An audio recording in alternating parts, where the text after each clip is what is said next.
World War I is significant, not only for Florida, but the entire world, as you can imagine.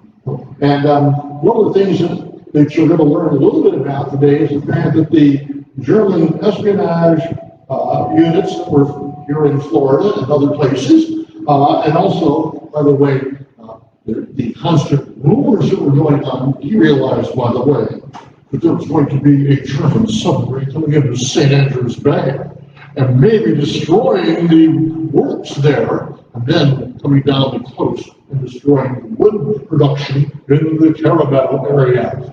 Yeah, there were a lot of rumors. They weren't necessarily true, but they were rumors, and they were reported in the newspaper. The St. Andrews Bay paper had a lot of good information concerning the kind of rumors in this area. So therefore, I thought we better just tell you right up front that this area did have an impact, and it was impacted by the First World War greatly. And by the way, some of the people the Germans were going to rely on, of course, were not just German Americans. Don't forget, in Panama City had a branch of the German American Lumber Company there, building boats and other things. That's why they thought the submarine was going to come in, help them build boats, or take some of them out and help them fight against the Americans. But also, they looked at other people. What other groups might, do you think, have a grudge against the British or the French or whatever? Well, I think the first group that comes to mind is what? The Irish. They hated the English for a lot of years, ever since some guy named Cromwell came in there and destroyed their country. Or at least that's their interpretation. The Brits had a little bit different interpretation of that, too. And the other thing, of course, was people from India. And don't forget, this is the time at the beginning of the Salt March that the Mahatma Gandhi and others did. But there was also a violent group that were out involving doing demonstrations and also destroying, sabotage, not in Florida that I could find, but definitely out on the West Coast. As a matter of fact, there was a trial out there of 37 Indians from India who were indeed convicted for the most part. And during the middle of the trial, one of the defendants got up and shot one of the other ones and killed him in court. Got one of your guns in the courthouse. Be a good reason for that, okay? But that made national headlines to give you an idea that this is a world war. And of course, the most famous expedition, as you probably have already read, and I know you're all World War I enthusiasts, right? You wouldn't be here. You didn't have some curiosity about it.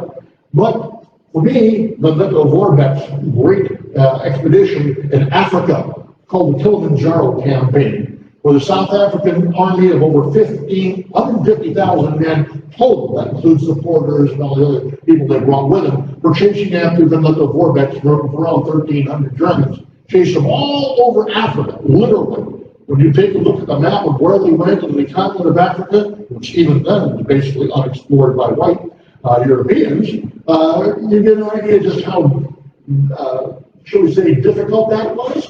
Needless to say, they did not catch him.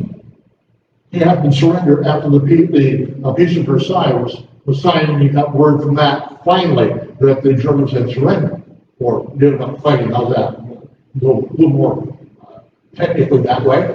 So you get an idea that this is a worldwide conflict that can happen almost anywhere. And there were fighting places all over the place. And Americans, of course, had a real worry about the Germans anyway. Why? Because for years, prior to the First World War, the Americans and the Germans were the two most rising industrial countries in the world. Matter of fact, one gentleman, a Frenchman, as you can well imagine, published a book talking about the German industrialization and investments in Latin America. You thought it was just the Nazis that went down there after? No, there were already huge German colonies throughout most of Latin America, especially Argentina, Chile, Bogota, Colombia had a pretty good German colony. And according to this gentleman, which is kind of an exaggeration, but Guatemala was a German colony without a German flag. That's what he thought. I mean, it was to give you an idea just how much that was involved with. We blame him for we blame Germans for the crisis on our border right now? No, I don't think so. It's a little bit too early. But you get the idea. This is something that has an impact everywhere in the world. Matter of fact, by the way, many people seem to forget that Japan fought on the adjunct side during the First World War, and actually bottled up some German troops in what is now Manchuria. To give you an idea, this is something it is a world war in the biggest sense of the whole thing. Now, first of all, what was America's biggest worry at the beginning when war broke out and the Archduke Ferdinand was assassinated in Sarajevo? Which, by the way, just the workings behind how that happened. You know, that was a group called the Black Hand. That was the secret group that basically was in charge of that assassination. There were 8 people willing to kill the Archduke and his family as they drove through Sarajevo. They were stationed at different points. And Gabriel Vincent was the one who finally got the honor of throwing in the bomb that killed the Archduke and his wife. An amazing kind of story. By the way, the head of the Black Hand, one of my favorite names of all history, Dragutin Drabitovich. And he was the head of the Serbian secret police that became known as later on. Why was the United States even concerned in this thing? The constant rivalry, the fear of German economic expansion into the New World, especially, as I already mentioned, Argentina, Chile, etc., was very real. Very, very real. As a matter of fact, if you stop and think about it, in the Great Pacific War, or sometimes referred to as the Guano War, which was over the huge deposits of guano on the cliff sides along the area that you know on the Pacific coast, the Germans were actually commanding both the Chilean and the opposition navies.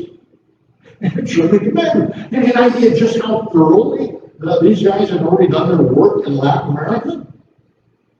You don't think about these things because you probably never heard about it. You won't in American history books.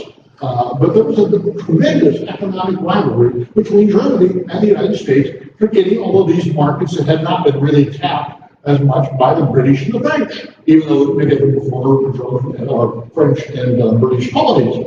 Well, matter of fact, my master's thesis is just that. German-American economic rivalry and the origins of America's entry into the First World War. That was my thesis. So I've been interested in this a long time. I finished that in 1974. Give you an idea how long I've been collecting and reading on this stuff. It's a lot of fun. If you don't mind reading about all the death and gore and mean stuff that went on. But anyway, the United States, of course, was a neutral during that particular time, which essentially means we're fair game for anybody who has more power. That's what neutral really means. We're fair game for anybody with more power than we do. And of course, both the Germans and the British interdicted our trade with Europe and everywhere else. Of course, we were already aligning unofficially, but financially, with the Brits. The House of J.P. Morgan, etc., had financed a lot of the early English war effort. The Germans, of course, were a little bit upset with that, so they didn't mind sinking American ships, or especially British ships. And one of the worst disasters, of course, was the Lusitania. How many have never heard of the Lusitania before? See, everybody here knows about the Lusitania. Yeah, for all the right reasons, by the way. It was, even though very famous individuals like Archie Butt were on that vessel and went down with it. He was Theodore Roosevelt's aide, by the way. And the cabinet member, or the cabinet was, he was in charge of organizing the cabinet under Theodore Roosevelt, a very well-known political man at the time. Poor Archie. I have one of his two volumes of his autobiography. But he went down to Lusitania. And that, of course, when you get well-known people like this going down on a famous ship like the Lusitania, you're going to draw a lot of international headlines. But there were a lot of people who what? They wanted to remain neutral. We'll make sure we get it all adjusted, therefore you won't blow your eardrums off. But the fun thing about neutrality, like I said, is that you're fair game for anybody who has more power than you do. And that was in both cases the Germans and the English. Americans have to remember, when we entered this war, we just fought the Spanish-American War just a few years earlier, right? Stop thinking about it, 1898, okay? We don't get into the war really until 1918. We declared war in April, as you know, April 1917, but we were totally unprepared. And in the usual congressional manner of the day, as soon as we got done with the Spanish-American War, we cut back the Army and the Navy tremendously. So we were really almost worthless as a military power. Our total troops at the beginning of the First World War were roughly 25,000 men. Roughly, that's it. And this is before Wilson did his call-ups, etc. at that time. Woodrow Wilson, of course, was president at the time, and wanted to make the country remain neutral, at least according to him. Doesn't always work that way, but you know how that goes. You can see the hyphenated Americans at this particular point in time, meaning the Irish and those from India, the Germans, of course, wanting to keep the United States out of the war. This cartoon really greatly illustrates it. My wife, who couldn't make it today, found this not too long ago, so we added this to the usual collection. You will not find this cartoon in the book, unfortunately. I would love to have had it, but you know how it goes every so often. You always find stuff you really need after it's already done. But the people who were opposing the war were not only the ethnic groups, but primarily you had a large number of pacifists in this country.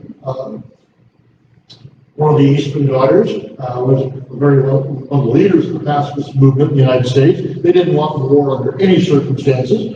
There were, of course, a number of socialists who were at that particular time, this is the beginning of the Grand International. For those of you who have followed Marxist or socialist history, you know of the International. And I would hope none of you can really sing the International anthem, even though it is rather catchy when you start to hear it. But it's kind of an interesting group that basically doesn't want to get America involved at all. These are various groups that you see along the way. There, of course, at one time, by the way, was a peace petition that was signed by 36,000 children saying, keep us out of the war. They wanted neutrality. We don't need to be involved in this war. And so as a result, you have this going on. And there were lots of speakers going around the United States for the British and for the Germans. We had numerous rallies in Florida on behalf of the Germans. We had one in Miami that had over 5,000 people show up. Miami's not that big at the time. By the way, I'm pronouncing it the way native Miamians do. Miami. M-Y-A-A-M-A. Just by telling you the original spelling of the area. Okay? Being from South Florida can do that. Have some context in there. But the important thing is, of course, you have a large movement for neutrality, and you have the British propagandists, the German propagandists, and occasionally the French propagandists trying to persuade the Americans to either come into the war, as the powers wanted, or stay out of it as the Germans wanted it all the way. So that's what they really wanted. By the way, when you do, in the first chapter, I discussed this considerably in the book. The first chapter, you're going to read that almost every major newspaper in Florida agreed with Woodrow Wilson and wanted to remain neutral. We wanted nothing to do that. Stop and think about Florida's position. Okay, we're a peninsula. We're vulnerable to anybody with a big navy. And guess who had the big navies? Germany and England, not the United States. We had some dreadnoughts, yes, we did. I have a whole chapter on the USS Florida and the Tampa. We'll talk about that a little later. That will tell you a little bit about it. The first and only time where Americans served directly under English command. We sent 6 dreadnoughts over there for the convoy system that was beginning at the time. An interesting kind of thing. Admiral Sims was quite a character, needless to say. But the neutrality is the one thing they really wanted. I guess I do that every time, right? Whoops. There we are. So you now see the boys, recruiting gets up, and this is one of the recruiting posters they had, where all the men are getting together, the Army, Navy, and the American working class, ready to go to the war. But they really weren't. The United States was probably the least prepared nation, considering its size and potential to go to war than any other country that was involved here. There were a number of people, however, who did want to get us involved. Probably the most important individuals were two gentlemen who were very, very close friends. I have a copy of both volumes of their correspondence. Some guy named Theodore Roosevelt and Henry Cabot Lodge. They wanted us involved in the worst way, and they wanted us to be prepared. The struggle for preparedness, following the red line here, was one of those that was one of the more vicious newspaper struggles. One side versus the other, collecting cowards or the other. They got pretty nasty. Roosevelt, of course, being a bully character that he was, and not a very good fan, big fan of Woodrow Wilson, neither am I. You'll find out that they pushed it very strong. And they also wanted to train new American Army's officers. The American Army, stop and think, you're like 25,000 men, and you're going to start all of a sudden calling up all these National Guard units, drafting people. You're going to need officers to command them. Where are you going to get them? Where are you going to get them? You had a bunch of Spanish-American war vets who were officers at the time, but they were getting on in age. And it's already 20 years beyond the time when they were in their prime leading the troops in Cuba. Or Puerto Rico, if you want to look at that campaign too.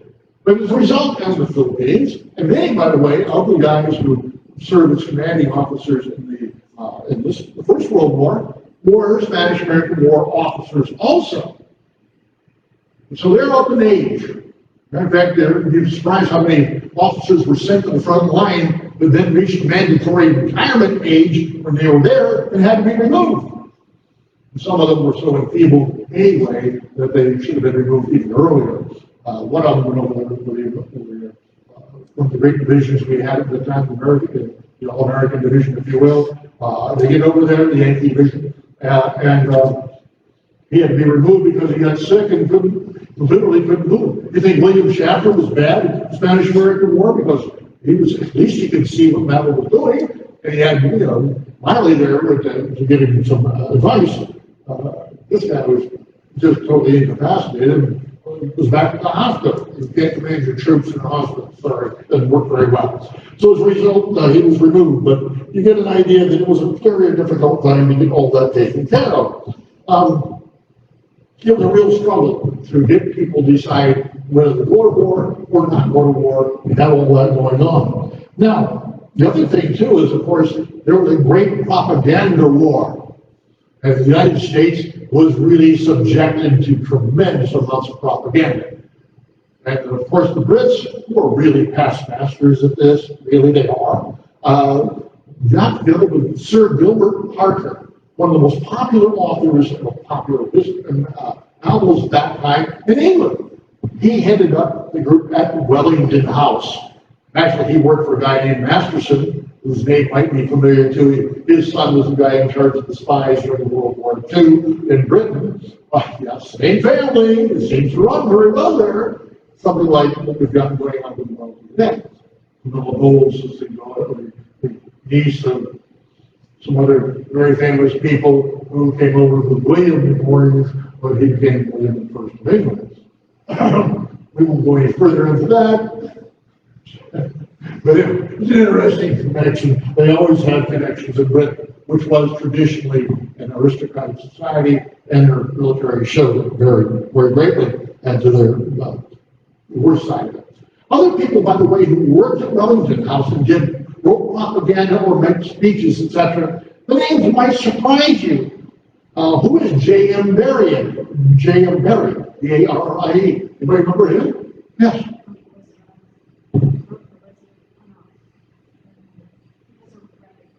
Well, Peter Pan. You all know that.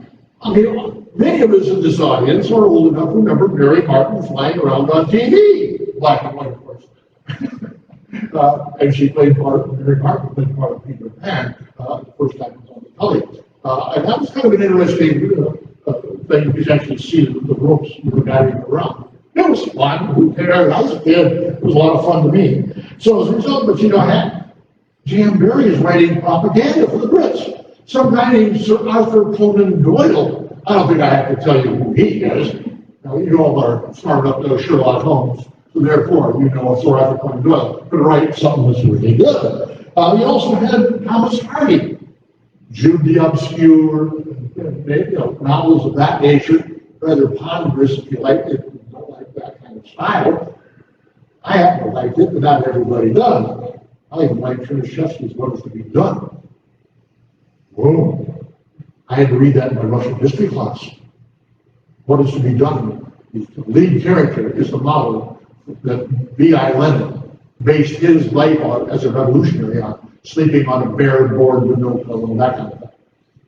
Very tough, you know. And he was. And also, of course, you have another couple of people that you might know along that line, Rudyard Kipling. And you all know about his rhymes, etc. You also have G.K. Chesterton.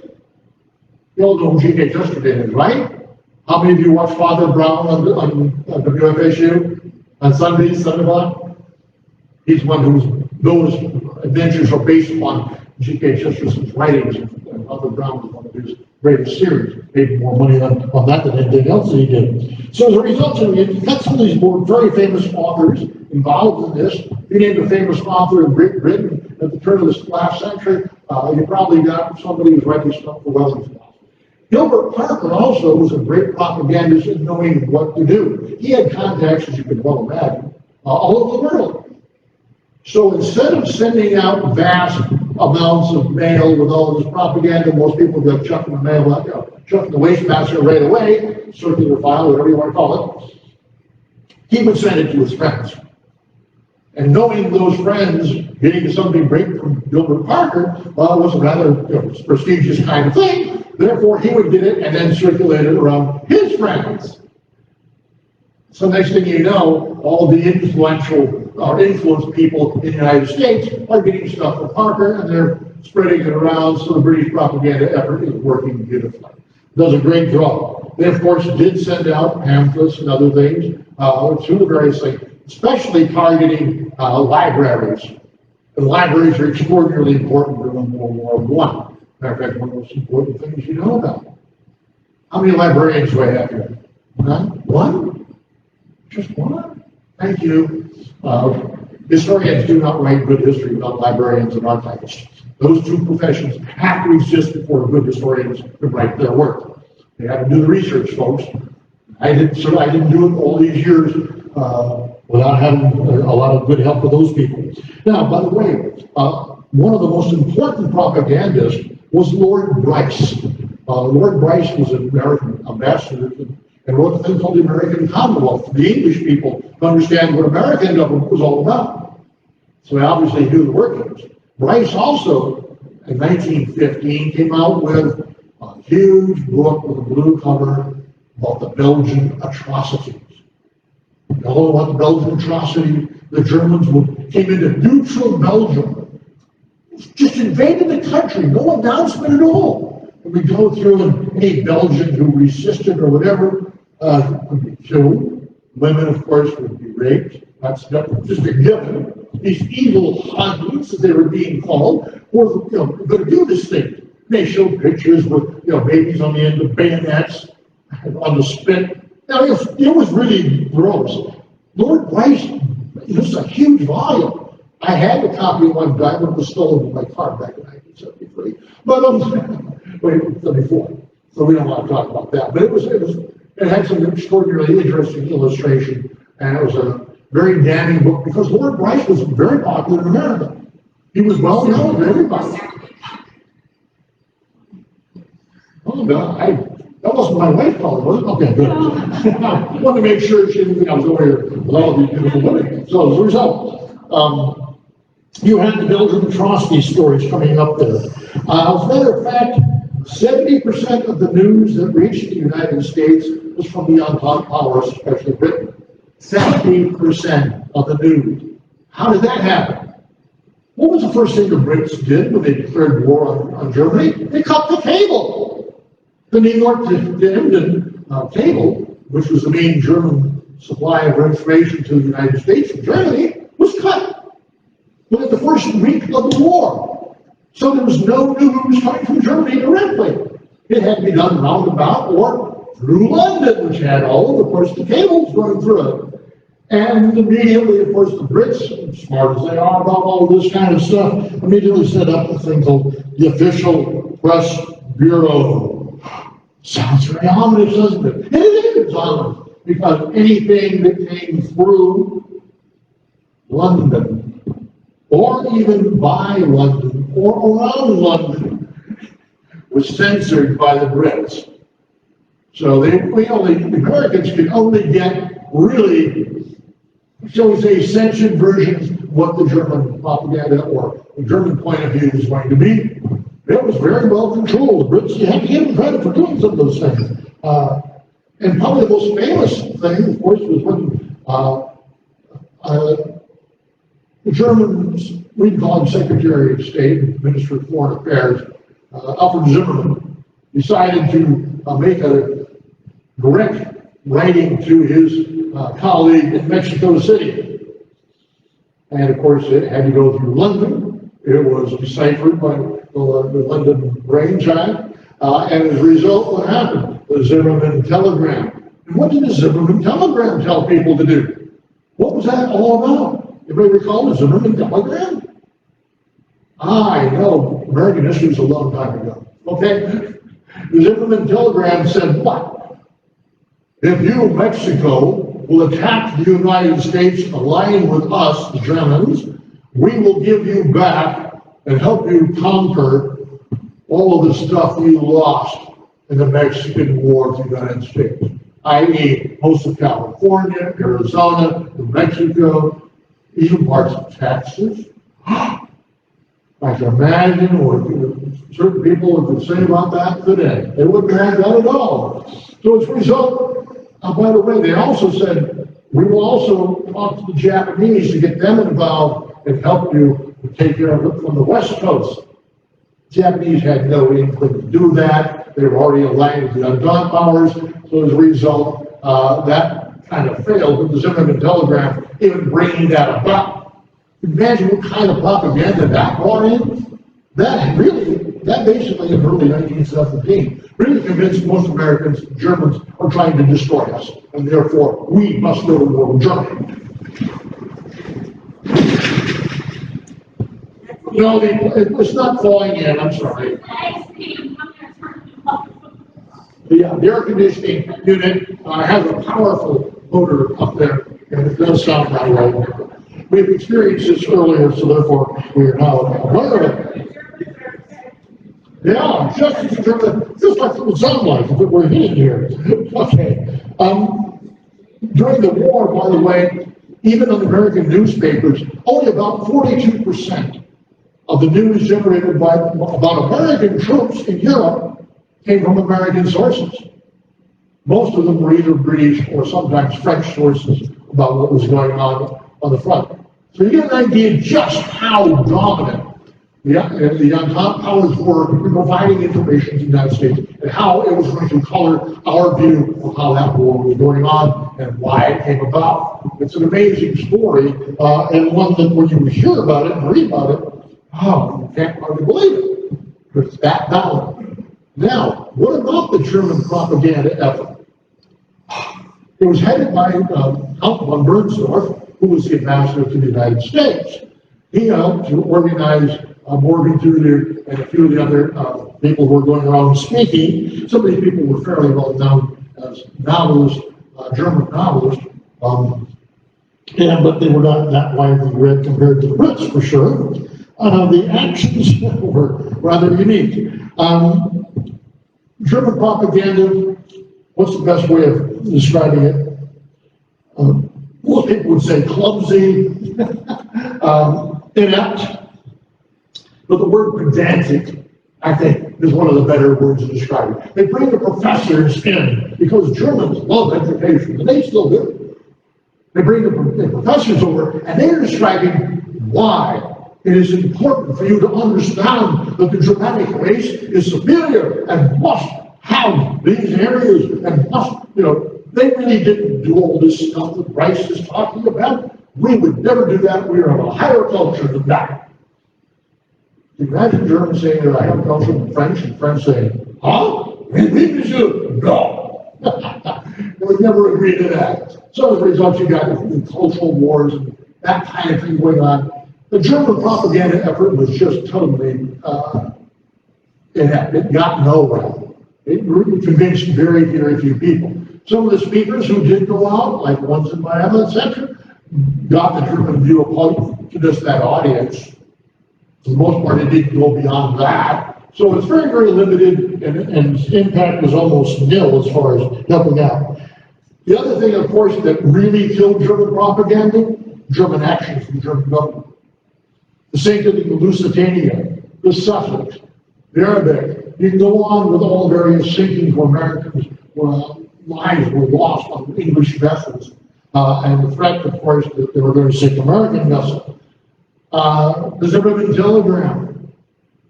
You start adding all this up, and it's, there's no way you're going to find propaganda to overcome that. And of course, the final act that really convinced every American, or Americans who weren't already convinced one way or the other, was, of course, the second declaration of unrestricted submarine warfare. Anybody who got on the high seas, especially American merchantmen who we depended upon, of course, and have always done, were at risk. And that we were not going to tolerate any way, shape, or form. So as a result, the way the Germans were going at it was just not going to succeed in getting anything done. It's an amazing story, and I just wanted to give you a little bit of a brief introduction to that. Now, let's see if we can get it going. Yeah. There it is. Americans, of course, had to work with the French a little bit right away. The first commander of the French armies was General Joffre, J-O-F-F-R-E. Sometimes it's pronounced with the R-E on the end of it. They would always say Papa Joffre in French. But a thoroughly competent commander for the most part, but with a wrong philosophy of attack. The French counted on the elan, the aggressive attack, and we will overcome. We will send our cavalry in. The French had the largest army number numerically in all of Europe. They were a major force. Yeah, I know they lost the Franco-Prussian War earlier in 1870-71, but they still had rebuilt their army. They now had more horsemen than you can imagine. And horsemen really do very well, maybe not so well, up against machine guns. They really don't look very good, and it makes a very bloody mess on battlefields. Joffre was one of those who believed in the elan, the art of the attack. We must constantly attack. Anybody who's on the defensive is going to be conquered. It was a philosophy that just wasn't going to match things. Now, in this First World War, I want you to think about the mechanical and technical side of what went on. The rapid development of a number of inventions during the war is unbelievable, and its impact is even greater.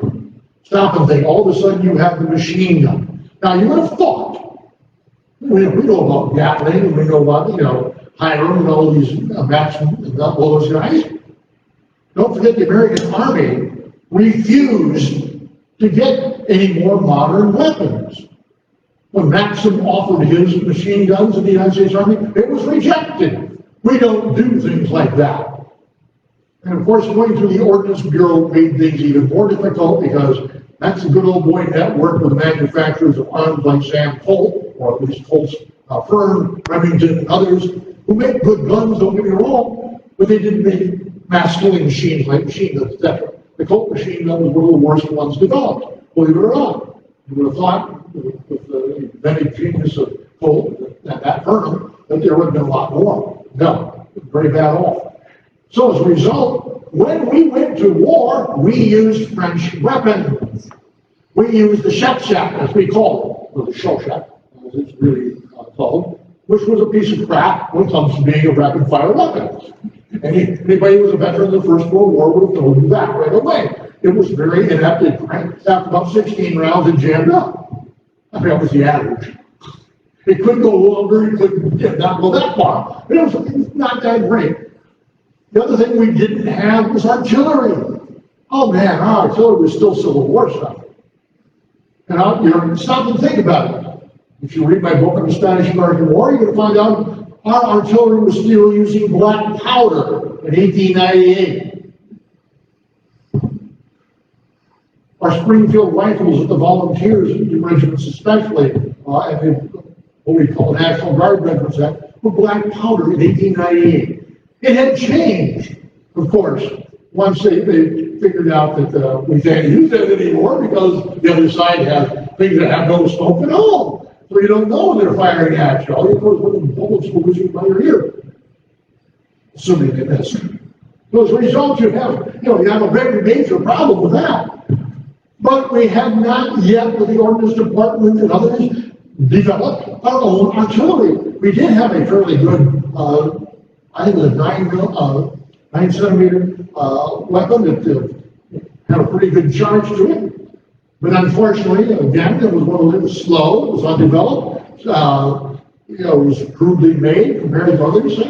So the United States' main artillery at the time was the French 75 millimeter, which we copied. And of course, we developed the 77 millimeter at that time, later on in the war. But the 75 was the basic of it.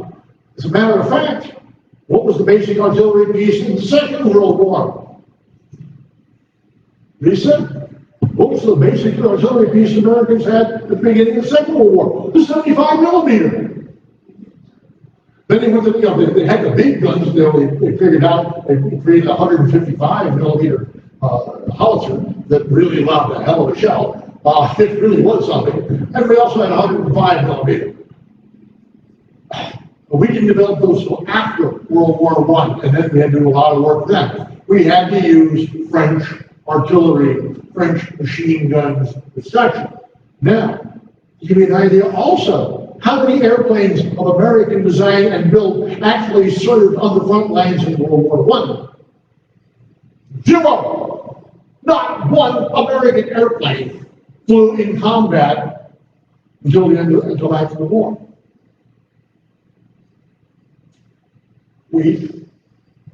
Do you recall brothers named Wright, for example?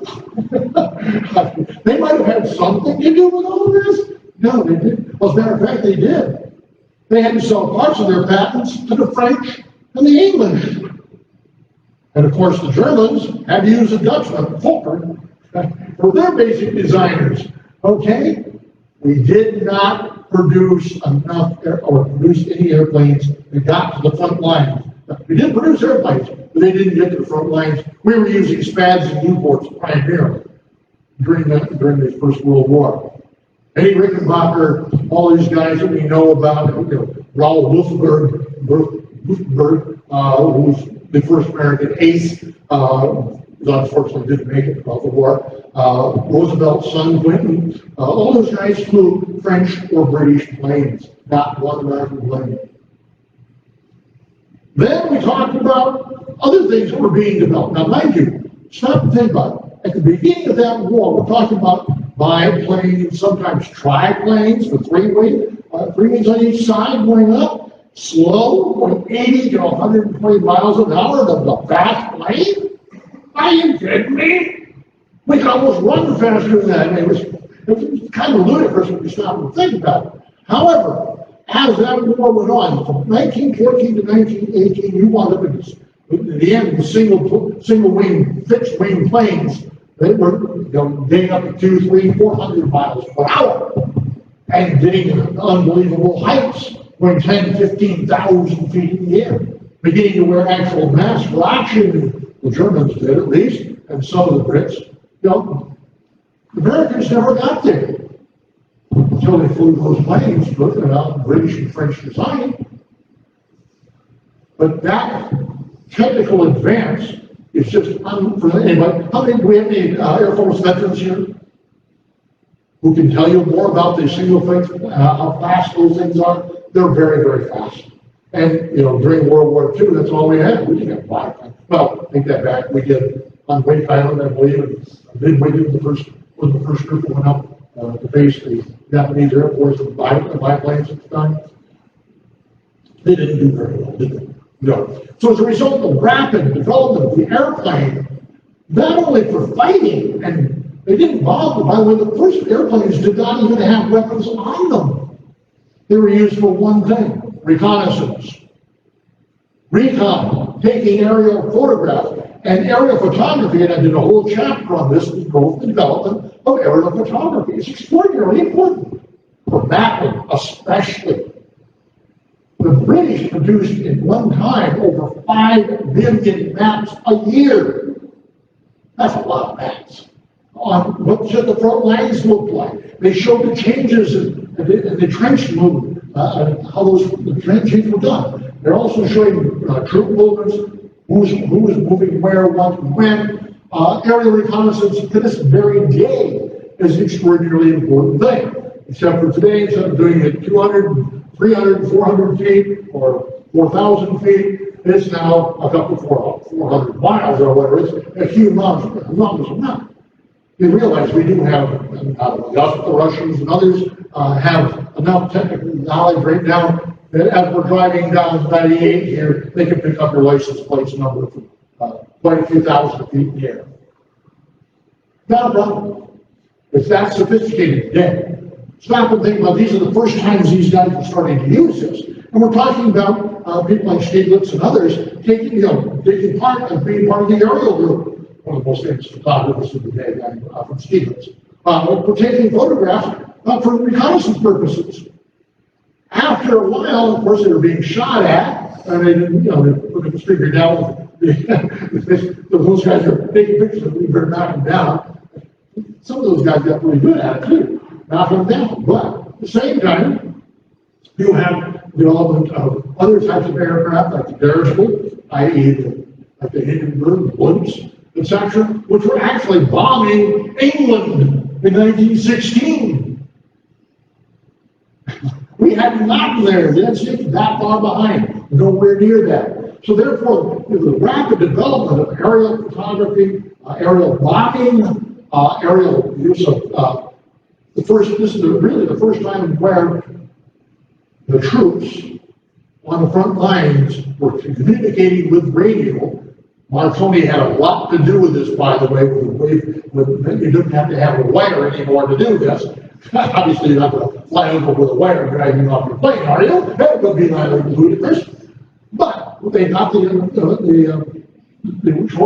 various wavelengths now, what they could do is the pilots could talk to the artillerymen, who could then target where it is they wanted to place their shells.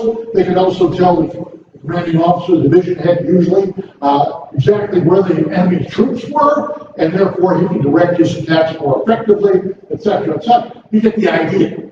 Okay, it's very, very rapid development. We're talking in 3 to 4 years. All these developments are taking place, boom, and each one was an improvement on the last.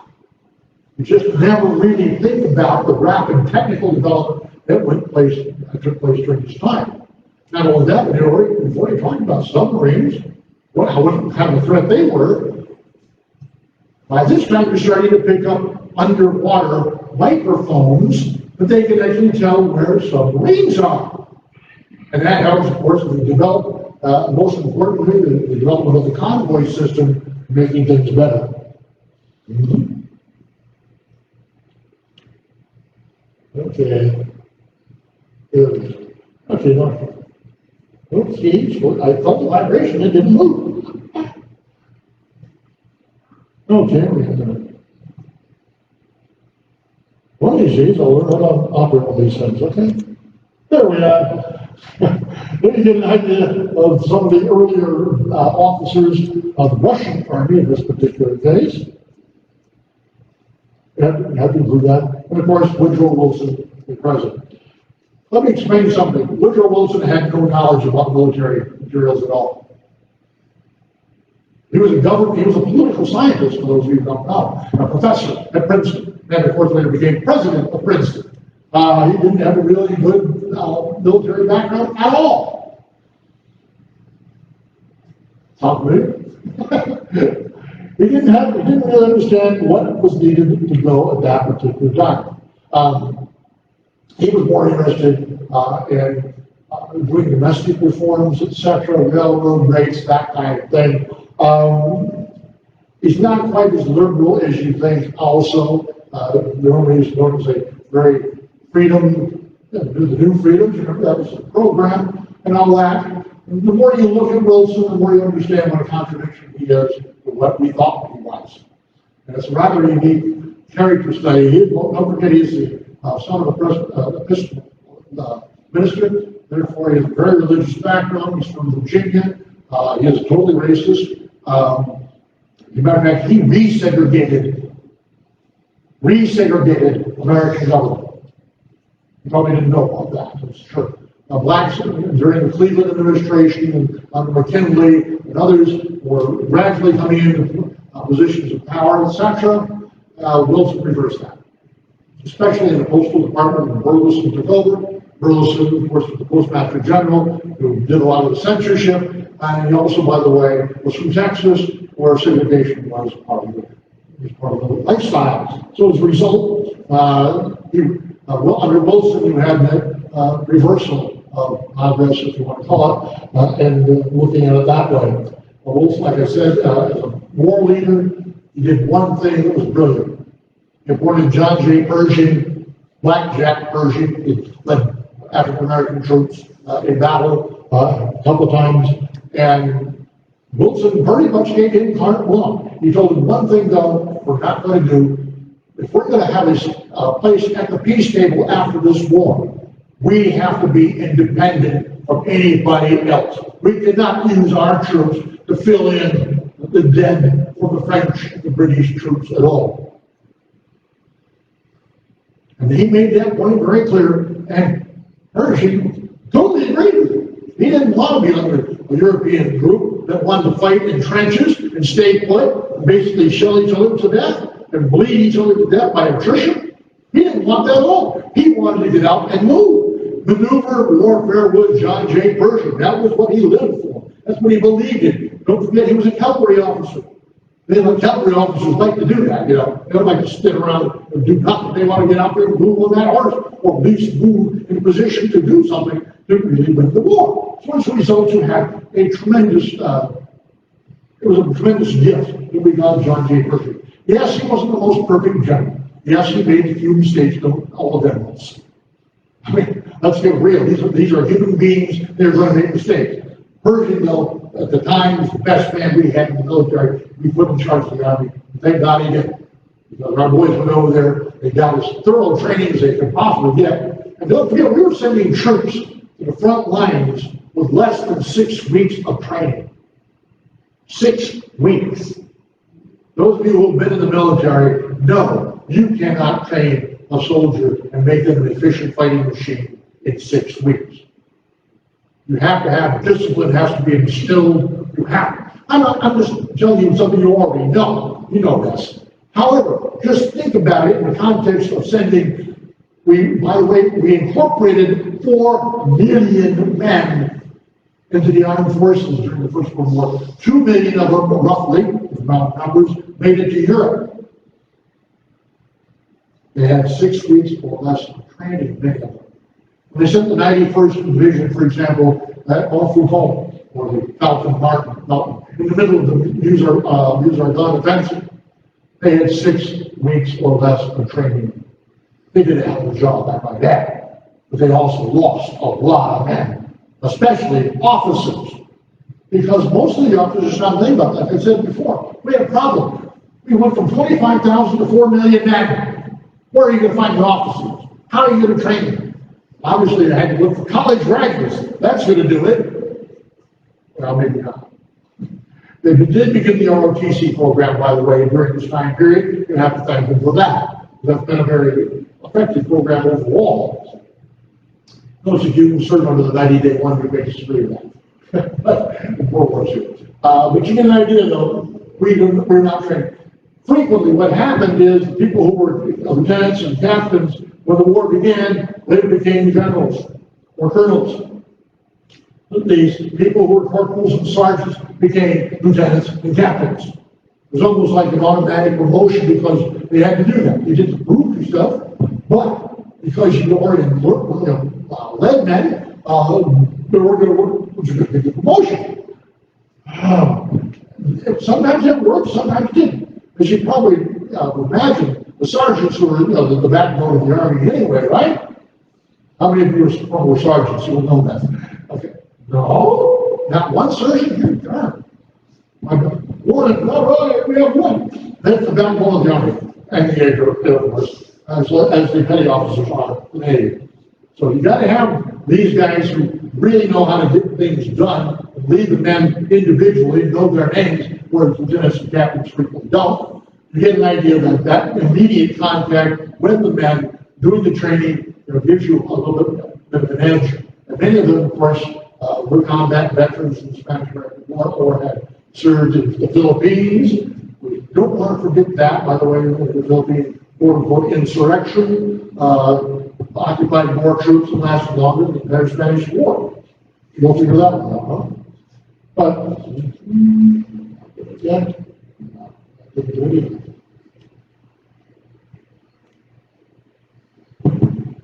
There we go. Let's go back. All right. I had mentioned libraries earlier. My co-author, Pam Gibson,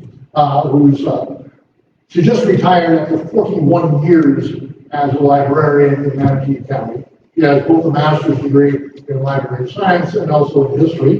We've done 6 articles together before we did this book. And Pam, of course, has a great deal of knowledge about Manatee County, so you're going to see a little bit of a Manatee bias, shall we say, in kind of things here. But she knows this is one of the first libraries in Manatee County. You get an idea that it's not a big place at that time. Remember, American Library Association isn't founded until when? 1905, 06? So, public libraries were something new, something was just coming in at that particular time, just prior to the war. And this is the era of reform, don't forget. This is the progressive era, the end of the progressive era. Libraries were looked on now as something important, and almost all of them at that time were led by men. Does that surprise you? No. Does it change much? No. Yeah, it has a little bit. But you get an idea, that's one of the libraries we have. Libraries are important at this particular time. Why is this not working so well for me? All right. Libraries are important, also a place where you get information. This is where people came. By the time the First World War came about, when you were selling war bonds, etc., you brought in, you went to the library. You could buy stamps. Those were war stamps. Therefore, the money went to help war effort. Bonds. This, by the way, as you can see by the airplane here, is a World War II poster, but it gave you the idea of what they were trying to do at that time. If you were doing anything at the time that involved something new and unique, for example, canning food for family, raising food, saving scrap metals, etc., you went to the library and you donated at that point in time because it was a central point where everybody could get to it. And books for Sammys was a big thing. They sent literally 1.4 billion books to American troops on the front line to give them something to do. As you probably figured, they don't fight every single day. Much of your time in the military is hurry up and wait. And what do you do when you're waiting all those times and you're not hurrying up? You're reading, or you're doing some writing home, going down to the ladies who are making the wonderful donuts. The donuts, by the way, were invented during World War I, for those who didn't know that. You know how they got the shape? They got the dough, put a poof like that on a shell casing, and you wound up with what? A donut hole. And then they put in the hole in the middle, and you got it made. That's a donut. And that was done by the gals in the Salvation Army who invented that. Very happy to back because they needed something quick. And a quick fried donut was fantastic. It tasted good, doubled some powdered sugar. The boys are thinking they're in hell. Because compared to what they were eating, they probably was. Okay? So it was a pretty good thing. Those kind of things, of course, went on, and the libraries were extraordinarily important. Here we have the Camp Johnston over in Jacksonville area. This was the library on the post. When these guys were going into training, those who got training for the most part, they basically had a huge post. One of the first buildings they owned, besides the barracks they built, were the libraries. Because this was not only a place where you got books to read, and newspapers, whatever, this is also a place where you sat down and wrote your letters home. Many of these men, as you would know, in 1914 or 1917, 1918, didn't have enough knowledge or schooling to even know how to write the English language. So you would have librarians and other persons, people who could read and write, and help them get the letters off to the families back home. This is a rather important place, these libraries are. So as a result, we made sure, Sam Pam was a librarian, we made sure that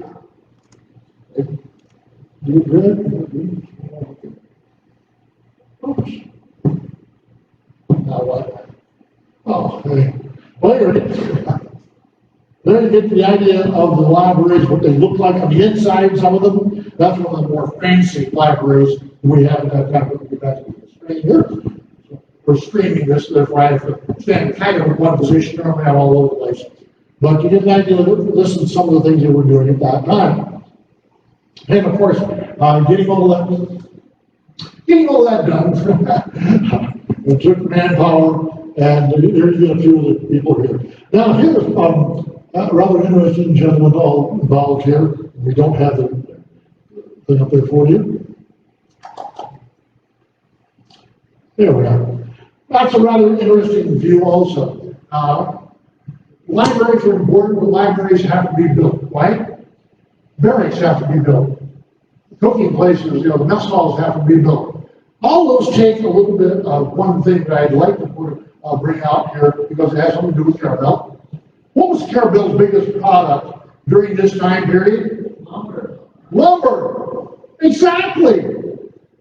And you realize that the Americans sent the largest regiment, not company or whatever, largest or division, the largest regiment ever created, 20,000 sawmill workers and lumbermen and foresters to France in the First World War. 20,000. The 10th and 20th Engineering Group went over there. And you can see why. Not only did we have to build the barracks and all that, France did not have a large number of big ports. Paris is not a port, okay? You have to remember that. They have to go into the Havre. We don't even pronounce the H over there. Okay, it's the Havre. Go figure. Some of the other ports were just too small. Toulon, which is on the Mediterranean, where the French Navy has its headquarters, wasn't fully developed yet at that point in time. I mean, it did have some fairly good-sized vessels in it. And Saint-Nazaire, it's basically an American built. We built at least 4 brand new ports, all of which required great amount of lumber and timber. Not only that, but we were building ships over here to be able to ship stuff overseas because we didn't have that large number of ships to take care of 2 million men over there at one time. So when they get to the front lines, they also need the lumber, don't they? See that?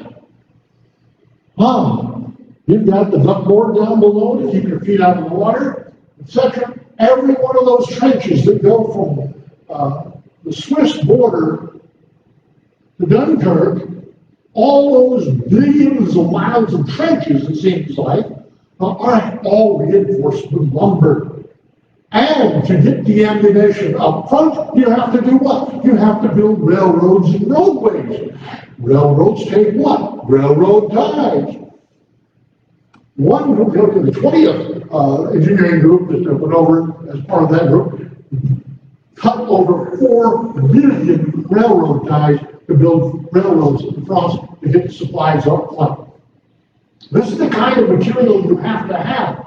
People seem to forget that we have, even to this very day, the ratio is roughly, used to be 3 to 1, now it's pretty close to 5 to 1, back, people behind the scenes, getting supplies, doing the intelligence work, all that. not on the front line shooting, but getting all of that stuff to the men on the front line so they can more effectively use their ability and training to do that, to win the war. You can get an idea then. This is the seaport and the storage area. There was no, you see the railroad here from Bordeaux? That was a railroad that was built by American forces. Stop and think about the mileage that we have in there. And you can see, by the way, the storage depot, the ports, the principal railway network at that time. Most of the French railways were east to west. At that particular point in time, not so much north to south. After all, they had the river system and the canal system built under Louis XIV, some of them. Canal de Midi, which was all the way down here, it comes out around there. Canal de Midi, not far from Marseille. Marseille had been, it was the Mediterranean main port for France, and it still is, but that was not all that developed. But you can see here's Saint-Lucia. That's almost totally built by Americans. The large port that we had in Bordeaux, where you can see the railroad that went to there, at Roquefort, right here, Rochefort actually, those also were built by mostly American forces. They needed to get all that over. That's why those lumbermen were so important. Many of those lumbermen, including, I think the highest rank from a Floridian at that time was major, got involved there with these foresters.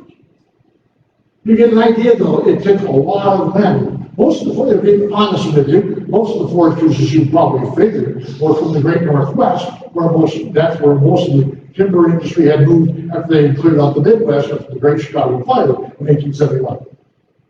Remember, Chicago was basically rebuilt by northern Michigan, Wisconsin lumber. It went south, and then it go further out west.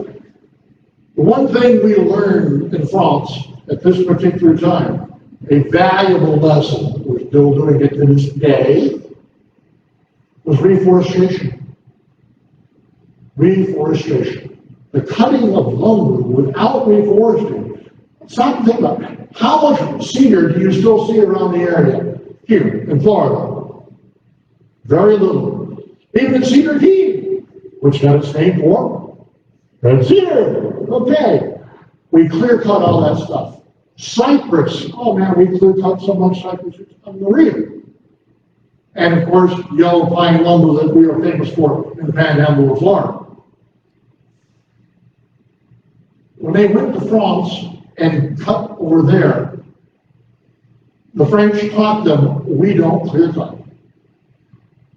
And we actually, and this was, by the way, cut about foreign aid. Not only did we cut French lumber, that's why we had all those men over there, was cut French lumber off of French property, but we had to reforest it after it was done. And as a means of, if you want to call it foreign aid, of making sure the French economy recovered, we paid for whatever lumber we used. Something you probably have never heard about before. That was a lot of money. Millions and millions of dollars for all of that to build those railroads, ports, facilities, and along the trenches, etc. You get the idea that this was a rather major thing to do, something you will not read about in most history books until you read ours. What's the important point to talk about it? So as a result, you have all of that going on. Forestry was extraordinarily important even then, as it was then. What our timber in Florida went for was building the smaller vessels that hauled materials over there. Okay? And that was replacing ours. Am I pressing this too much or too hard? There's extra buttons you're pressing. Okay, I'm pressing extra buttons. Yep. Well, that's a better, by the way, that's a better view of the duckboard. You see all the timber and the raw wood in most cases in many areas. By the way, yes?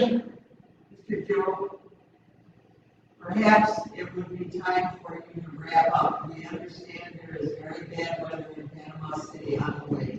Okay. The skies are getting darker. I don't want to worry anybody, but just in case. No, I understand. And I do talk a long time before. What do you want? No, it's not that. It's just the circumstances today. Yeah, we understand. By the way, if you want a really good view, watched the movie 1917. Matter of fact, I mentioned this, and this inspired me to do the chapter on the force. Okay, so we will do it, and thanks, Mel, appreciate the warning. We'll wrap it up right now then. The book discusses not only this, but talks about the espionage in Florida. We did find spies. Matter of fact, one of them was executed. Wasn't executed in Florida. He was shipped off, but he was captured north of Miami, in the Palm Beach area. You also had a number of other things going on. We talked about the aerial photography, etc. The aerial reconnaissance over the seas, catching German submarines near the surface, bombing them possibly. And of course, we had to have a chart to identify it.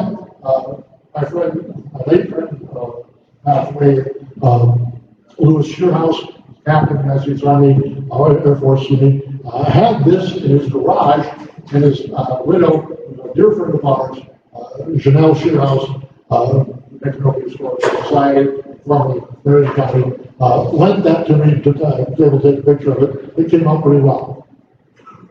And of course, the Navy, we had, Dan mentioned the First World War without convoy system. This gives you an idea of what we sent over there. That's the screen, not me. But my God, it's collapsing. No. But that's a picture of our fleet going over, the Atlantic Fleet at the time. There we are. Then, of course, the picture of one of the main vessels in the area. Okay. And here's a background of the USS Florida from Wikipedia. This is the Bivens brothers, one of three sets of brothers on the USS Tampa. Tampa was a Coast Guard vessel originally. It was used for convoy duty. It was sunk with all 131 men and the cat red. All went down at one time. They were hit as they were going towards the southern ports in England, taking British, a couple of British sailors and officers, all 131. This was the largest loss by the Coast Guard and the Navy, or the Navy, during World War I, as far as number of men lost. The USS Tampa. And we'll get to it. Anyway, you get the idea. Oh, that's Captain Washington of the USS Florida, which was part of the 6 dreadnoughts that we loaned and were under direct command of the British Navy during the war for convoy duty and also guarding the mine layers. You'll hear about a thing called the North Atlantic Barrage. We're talking about 240,000 mines that were set between Norway and Scapa Flow, the northern part of Great Britain, we'll call it. Scotland, we won't go into that, eh? But you get an idea. There's the Florida, and some pretty rough weather and heavy seas. That's from my postcard collection. I found that in Michigan, believe it or not. Don't ask me why. I know we got more on here. That was a German submarine that you just flashed by you. There it is. That's a typical time of the German submarine was used during the war. Anyway, because I don't want to get you people caught in a bad storm, I do want you to have a chance to sign some books maybe in the back. I'll end it now, but remember that the one thing I do want to talk about for about 5 more minutes only. Help me, keep me on this one. Now, 5 minutes only.